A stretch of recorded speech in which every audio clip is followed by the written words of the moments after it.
আমি রিনিতা, আমার চ্যানেলে স্বাগত। এই ভিডিওতে আমি আরো ৩টে গুঁড়ো মসলা বানিয়ে দেখাবো। আমি দেখাবো হলুদের গুঁড়ো, লাল লঙ্কার গুঁড়ো আর জিরে গুঁড়ো।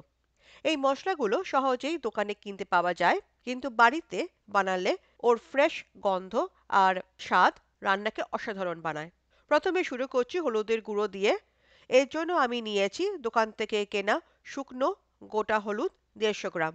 কাঁচা হলুদ থেকে যদি হলুদ গুঁড়ো বানাতে চাই, তাহলে কাঁচা হলুদ কচলে জল দিয়ে ভালো করে ২-৩ বার ধুতে হবে। তারপর মুছে রোদে শুকিয়ে নিতে হবে। হলুদের ভেতরে কোনো আর্দ্রতা থাকলে চলবে না।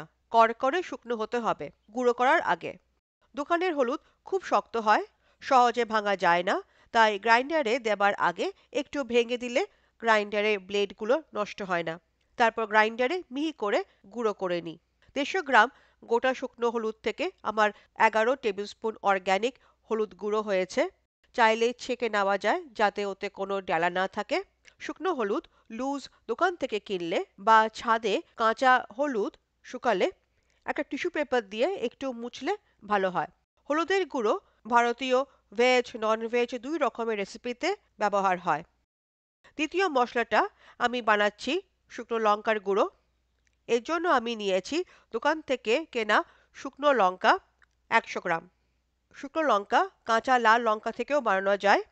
তার জন্য কাঁচা লাল রঙের লঙ্কা বাজার থেকে কিনে এনে ভালো করে ধুয়ে মুছে রোদে শুকাতে হবে যতক্ষণ না কড়কড়ে শুকনো হচ্ছে। কোনো আর্দ্রতা থাকলে চলবে না। এই ক্ষেত্রে বা যদি শুকনো লঙ্কা দোকান থেকে লুজ কেনা হয়, তাহলে একটা টিস্যু পেপার বা একটা কাপড় দিয়ে মুছে নিলে ভালো হয়।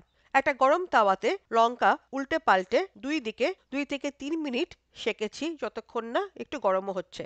তারপর শুকনো লঙ্কাগুলো ২ থেকে ৩ মিনিট একটা পাত্রে ঠান্ডা করে ডাঁটি ভেঙে গ্রাইন্ডারে মিহি করে পিষে নিতে হবে।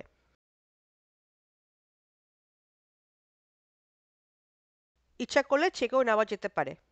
ভারতীয় বিভিন্ন রকমের ভেজ বা নন-ভেজ রান্নাতে শুকনো লঙ্কা ব্যবহার হয়। তৃতীয় মশলাটা হলো জিরে গুঁড়ো। এর জন্য আমি একটা গরম তাওয়াতে গোটা জিরে ১/২ কাপ নিয়েছি। ২ থেকে ৩ মিনিট সেঁকেছি যতক্ষণ না একটু গরমও হচ্ছে। একে ড্রাই রোস্টিং বলে। এতে টেস্টটা ভালো আসে। হাতে সময় না থাকলে এই স্টেপ না করলেও চলে। তারপর একটা প্লেটে ২ থেকে ৩ মিনিট ঠান্ডা করে নিয়ে গ্রাইন্ডারে মিহি করে পিষে নিই। ১/২ কাপ জিরে গুঁড়ো থেকে আমার ৭.৫ টেবিল স্পুন জিরে গুঁড়ো হয়েছে। ভারতবর্ষের বিভিন্ন ভেজ এবং নন-ভেজ রান্নাতে জিরে গুঁড়ো ব্যবহার হয়। এইভাবে বাড়িতে ফ্রেশ অর্গানিক গুঁড়ো মসলা বানিয়ে আমাকে জানিও কেমন হয়েছে। আমি আবার ফিরবো একটা নতুন মসলার রেসিপি নিয়ে। এখন টাটা।